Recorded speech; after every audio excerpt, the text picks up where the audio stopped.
Good morning and welcome to Shattering Myths, the program which is aired each weekday on behalf of those of you who have come to realize, or at least open to the realization, that all of the world's religious, political, economic, and military institutions are corrupt, even counterproductive.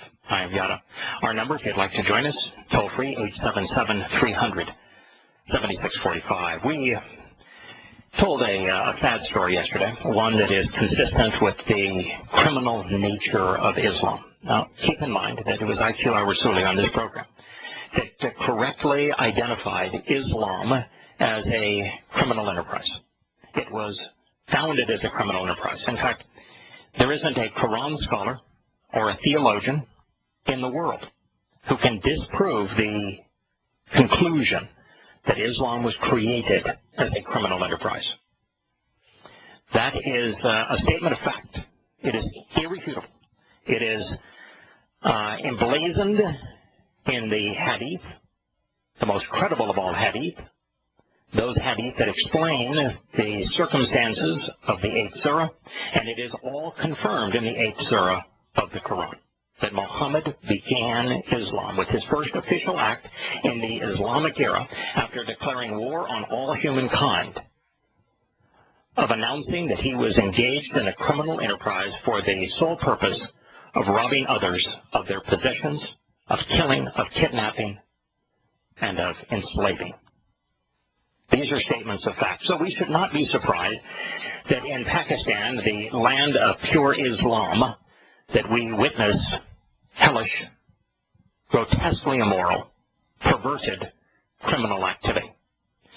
And the story we told yesterday was of young boys being kidnapped from their home, being sodomized, being filmed, being blackmailed, and their parents even being blackmailed, and of the police protecting the Islamic thugs that are perpetrating these hellish acts, as opposed to protecting the children who are being abused by the hundreds, if not thousands, throughout this Islamic country. Here's a follow-up article. Parents at the center of the growing child abuse scandal in Pakistan accused police Monday of failing to do anything to break up the pedophile ring. Villagers in central Punjabi of the Yahowah told Reuters of a prominent family there that has for years forced children to perform sex acts on video. This is not a matter of people being impoverished and impoverished people doing desperate things, including kidnapping, enslaving, and sodomizing children for the purpose of their warped pleasure and blackmail. No. The dominant family behind all of this is wealthy. They're religiously and politically connected. They are the best of Pakistan and Islam, not its worst. And they're the ones who are most responsible for what is occurring. And they can buy any Pakistani judicial official, police, officer, or politician they wish, as well as any imam. Rabina Bibi says that her 13-year-old son was a victim. But when she tried to file a report at the Yahowah police station a month and a half ago, the police station clerk told me to get lost. And I was thrown out. Imagine it. Your son has been sodomized. He was kidnapped. He was tortured. He was raped. He was filmed in the act of doing these things, having these things done to him. You have the video evidence that shows the perpetrators and the crimes. Crime in any civilized country to abuse in a homosexual way a child in this manner, and to film the act, and to publish the act, and then to blackmail the child. And you have absolute proof that all of this occurs, and you go to the police and they say, go away, and they throw you out of the police station. Why? Because everything in Pakistan is in harmony with Islam, and Islam is in total disharmony with everything moral. My son is in the videos. He's the victim. She said, our children were forced into this. They were humiliated. But the police are treating them as if they were the criminals. There's a reason for that. And if the person who wrote this article took a moment to study the Quran and the Hadith, Sharia law, which is based on the two, they would know conclusively that in Islam it's the victim of sexual abuse. It's the woman or child who is raped, the boy who is sodomized, that is the one that faces punishment and will be stoned, typically to death. And if the judicial forces, if the police and criminal justice system, corrupt as it is in these Islamic countries, do not whip her to death, stone her to death, hang her, or, in the case, little boys, then the families of the victims will do those very things to their own children. That's how perverted Islam is.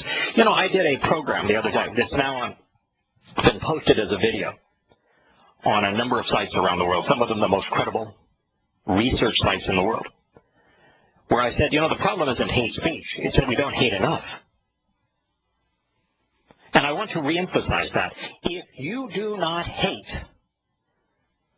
the kidnap and rape of little boys, the videotaping of the perverted sexual assault on children, and the blackmailing of those children, if you do not hate that kind of behavior, and hate the fact that it's institutionalized, that the most prominent religious and political families are behind it, and that the police are in concert with it, and that the judicial system allows it, and that the victims of those crimes are the ones who are punished for the abuse that was done to them.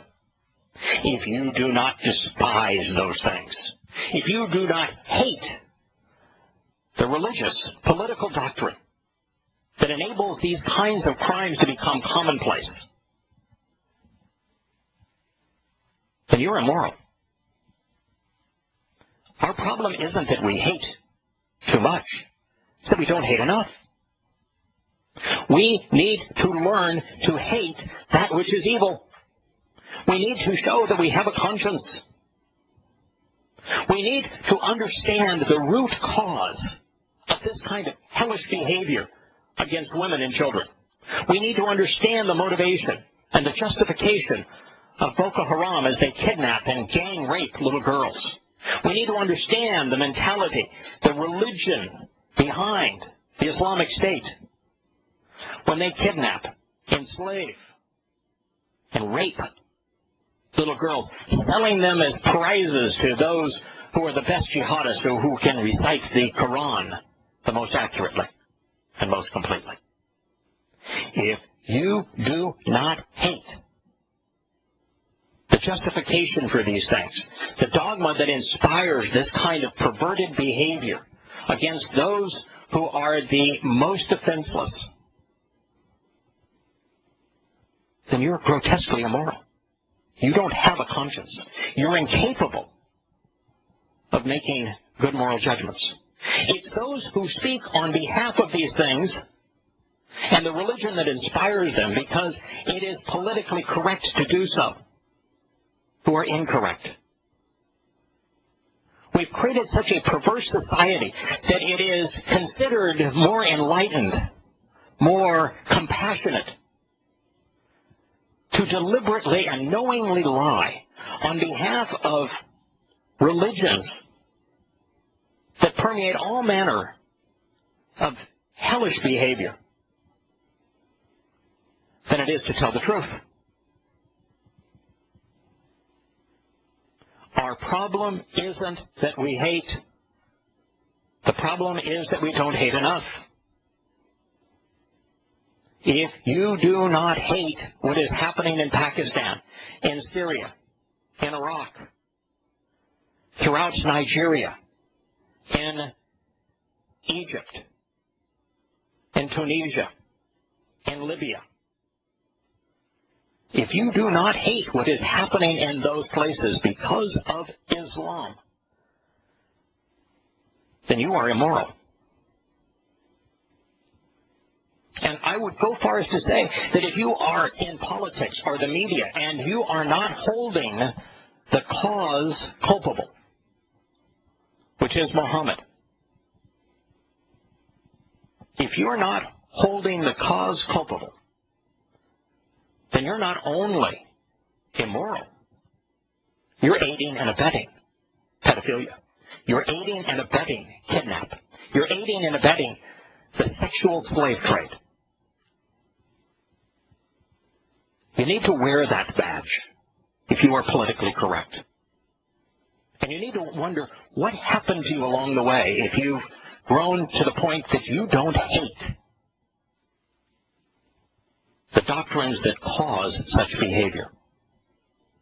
Now, are there pedophiles and rapists and slave traders and kidnappers and mass murderers outside of Islam? Absolutely.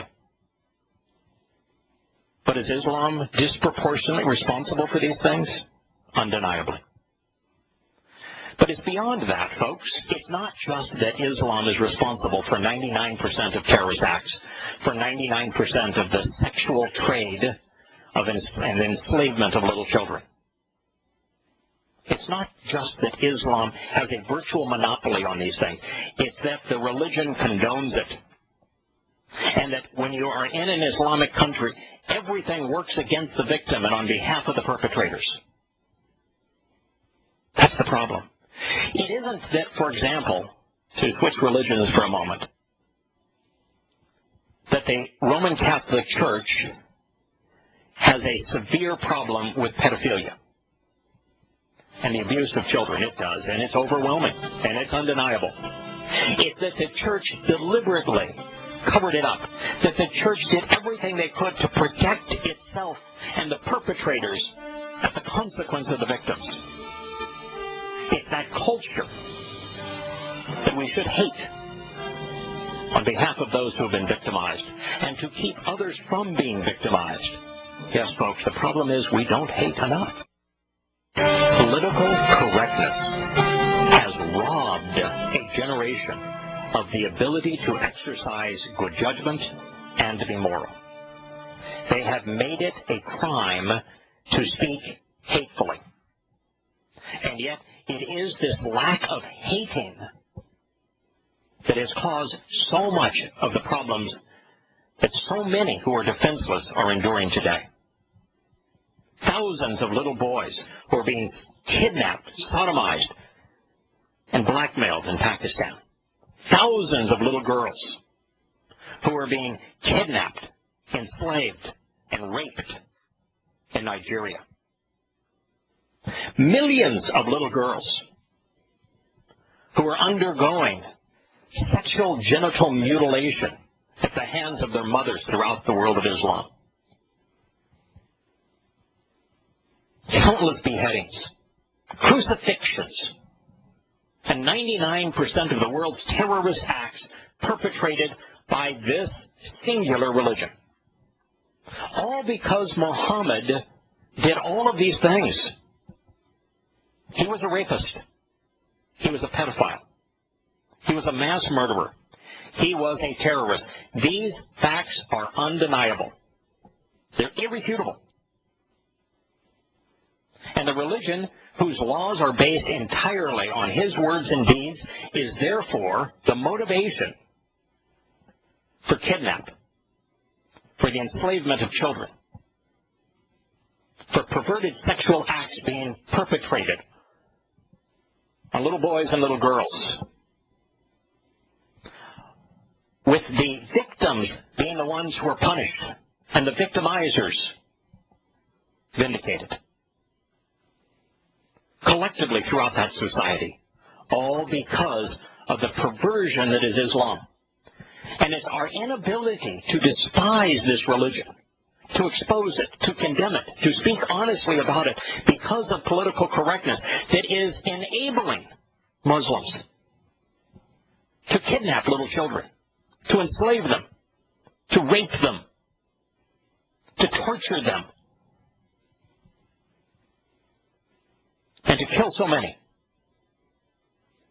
If you aren't capable of hating that, if you don't hate that, then you're immoral. You've lost your ability to be judgmental. It sounds counterintuitive because of the way we've been indoctrinated. But the problem isn't hate. It's that we don't hate enough. There's a reason that Yahowah, the God who revealed the Torah, prophets, and Psalms, the creator of the universe, expresses rage. There's a reason that he says he's jealous. There's a reason that he hates. It's because he's moral. And it's right. If you don't hate those things that are harmful to those who cannot protect themselves and that are condoned by society, then you're not capable of love. Returning to this story, this woman said, and I want to repeat this last statement and then go on to the next, my son is in the videos. He's a victim. Our children were forced into this. They were humiliated, and the police are treating them like criminals.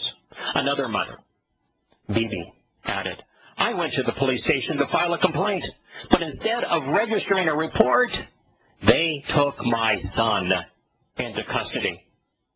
Her 15-year-old son is still in a Pakistani jail. He was kidnapped from his home. He was sodomized on videotape. He was then blackmailed, told that if he didn't steal money for them,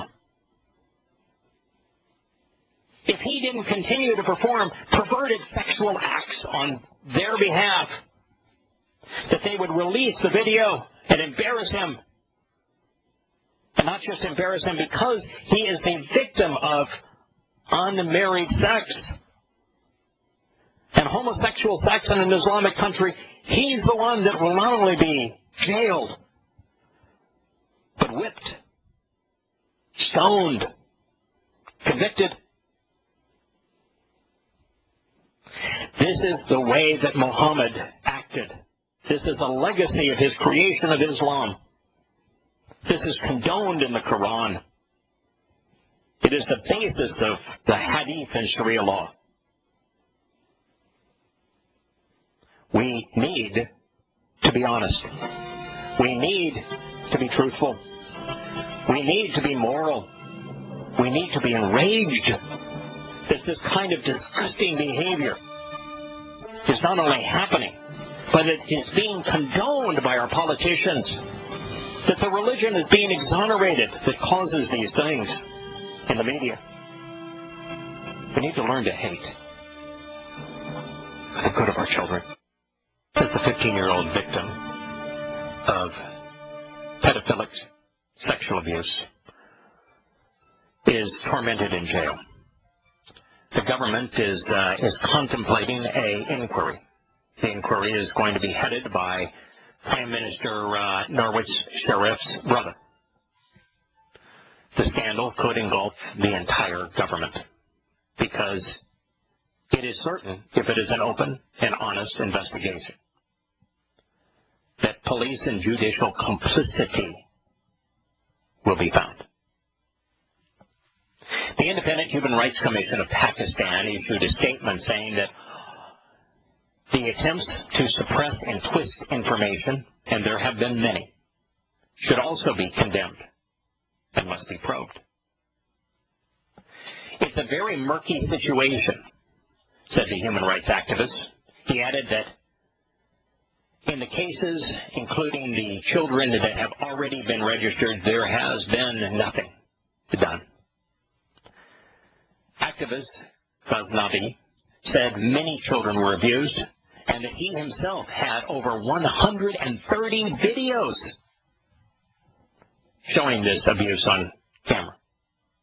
But people are afraid. They're being threatened. They're being intimidated. It's the nature of the religion.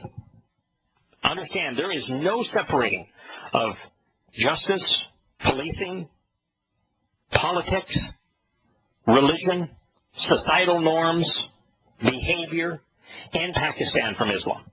Islam is the common denominator of everything that occurs in Pakistan.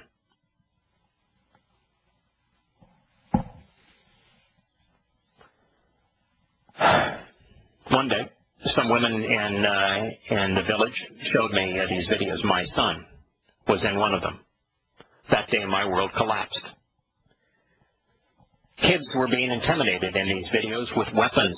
They were drugged. Kids as many as 5 years old. 5 years old were made to perform oral sex. 5 years old. Homosexual, oral sex. And the victims are the ones who are sent to jail. In one clip seen by Reuters, a boy cowers and cries before putting his hands over the camera lens. In another, a groggy boy is beaten, tormented, tortured, and abused as a man tells him, "I will not stop raping you until you smile." What's it going to take to cause you to hate? 3 15-year-old boys told Reuters they were abused for many years. 2 said they were threatened with weapons that included a knife, an axe, and a gun. He threatened me if I did not compromise. He said he would kill me on the spot. One 18-year-old told Reuters that he had been abused since he was 10. The perpetrators, the Muslims conducting this behavior, are sodomizing little boys for 8 years for their own warped and perverted pleasure. It's a religion that gives no one a reason to live. Its entire morality is upside down. What is good is bad. What is bad is good. Why is it that the world does not collectively expose and condemn the religion that inspires and condones such acts?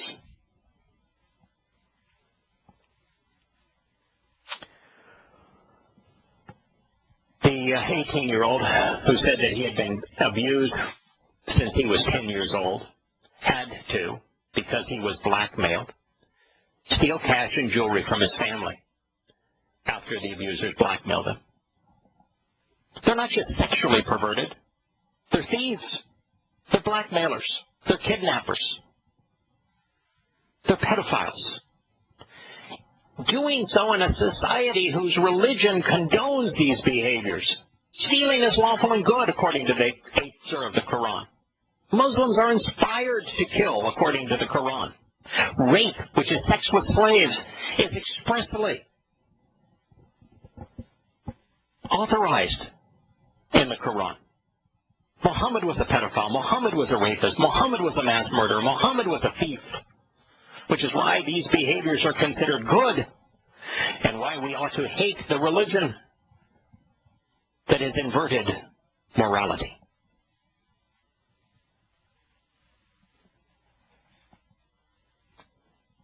I was going to school one day when these boys picked me up and they beat me. They beat me badly. Then they drugged me. And when I woke up, they showed me these videos that they had made of me committing these sexual acts. They told me that they would bury me alive if I told anyone. I've thought about killing myself every day since. How many stories like this? Like the stories of the 2 little girls that were gang raped, left naked, thirsty, near death, tied to a tree. One died, the other survived. In Nigeria, after Boko Haram kidnapped 350 little girls, turned them into sex slaves. How many stories like that do you have to hear? How many stories where the Zoroastrian families in Syria have their little daughters taken from their homes, enslaved, auctioned off as slaves, turned into sexual toys to reward jihadists. How many stories do you have to hear like that? How many beheadings do you have to see? How many crucifixions? How many terrorist acts where the terrorist shouts Allahu Akbar do you have to witness? How much of a monopoly does Islam have to have on terrorism? Because it's 99.9% today. Before you will hold the religion accountable. Are you capable of it? Are you capable of hating that which is so grotesquely perverted, so criminal, so deadly, so destructive, inspiring, not just failing to condemn these acts, inspiring them, condoning them, justifying them? What will it take for you to do the right thing? For us as a society to change and to stop being politically correct and for one time in our lives being actually correct? When will we begin to hate and to speak hatefully of institutions which perpetrate such heinous behavior? And make no mistake, Islam at its core, in the Quran, in the Hadith, with the words and deeds of its lone founder, Muhammad, is grotesquely perverted, destructive, deadly, counterproductive, deceitful. Everything that we should hate, including the condoning of the slave trade, of kidnapping, of ransom, of mass murder, of torture, of decapitation, of crucifixion, of mutilation, of rape and pedophilia. All of those things are not only condoned, but represent the very behavior that is considered perfect, the behavior of Muhammad, that Muslims from Boko Haram to the Islamic State emulate every day. It's time we care. It's time we hate. And if we don't learn to hate, then this hateful religion will continue to prey upon the defenseless, women and children, throughout this world.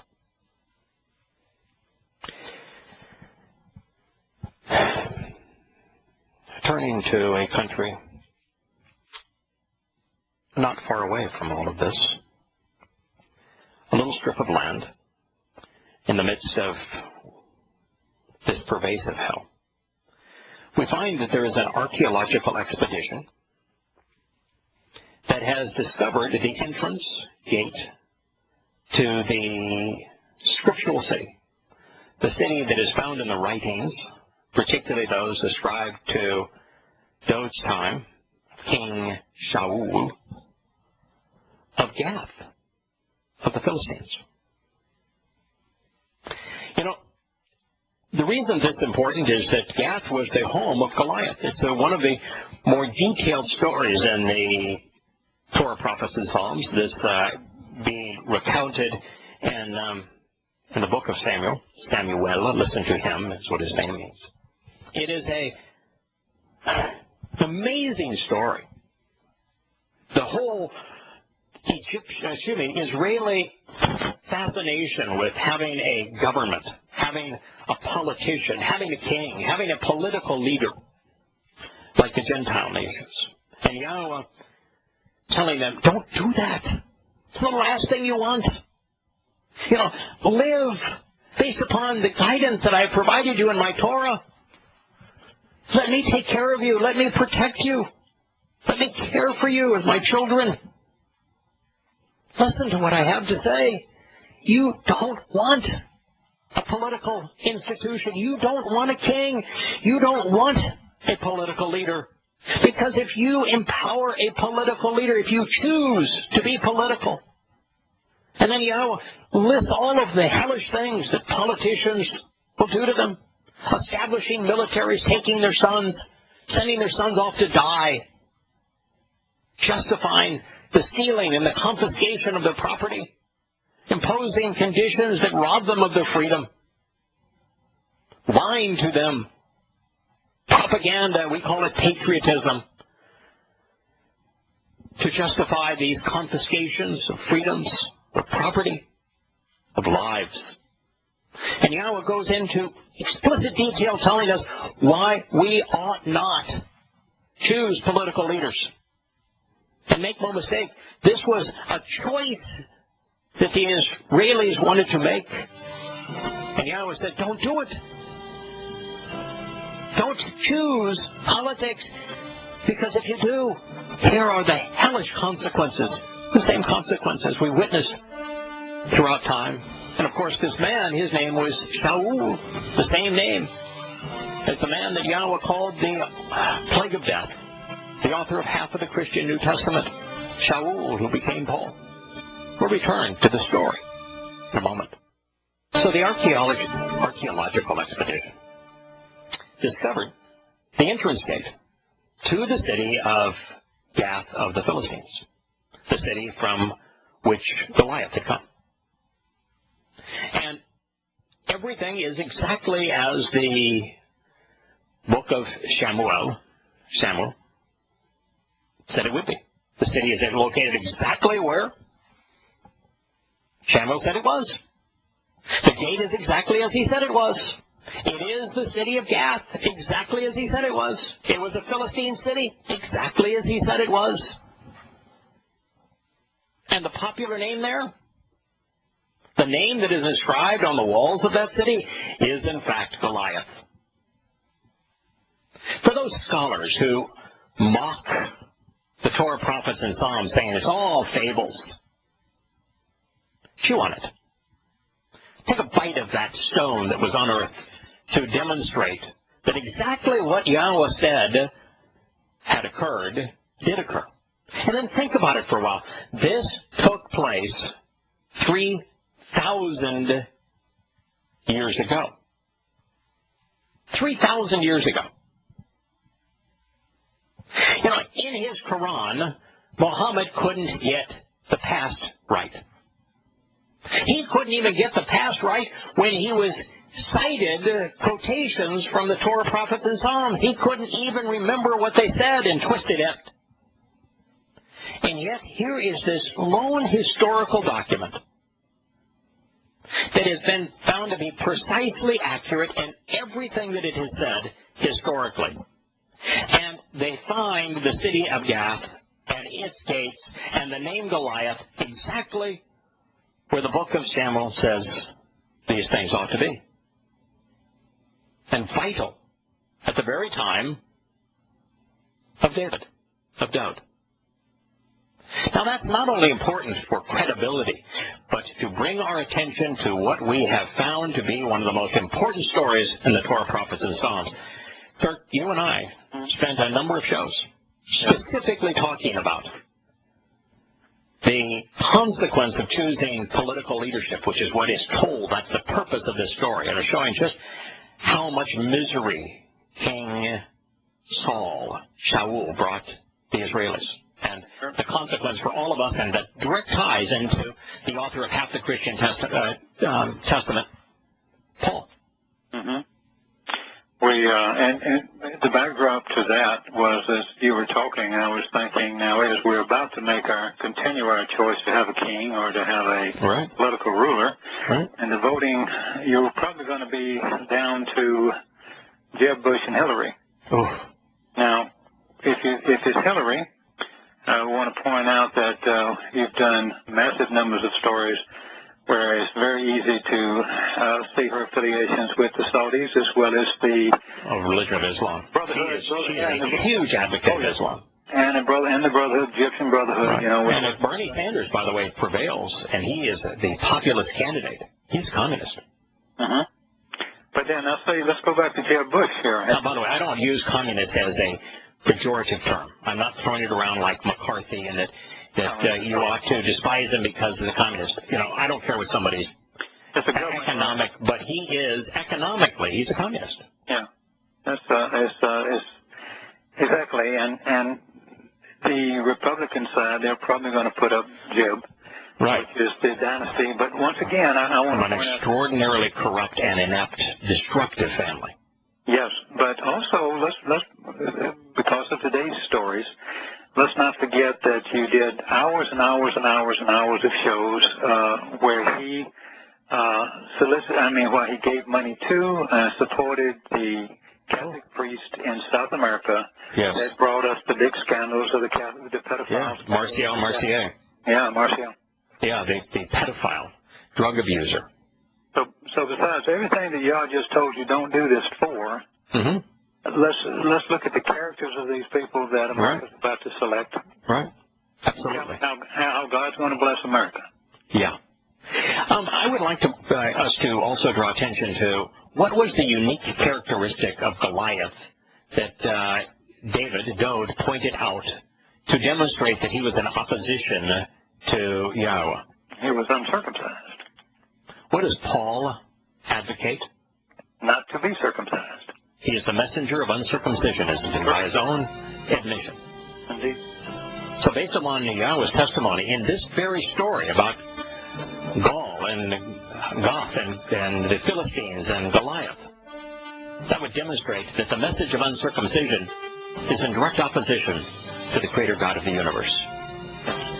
That's a bad position for you to be in if you're a Christian. We'll be back after the news and commercial break.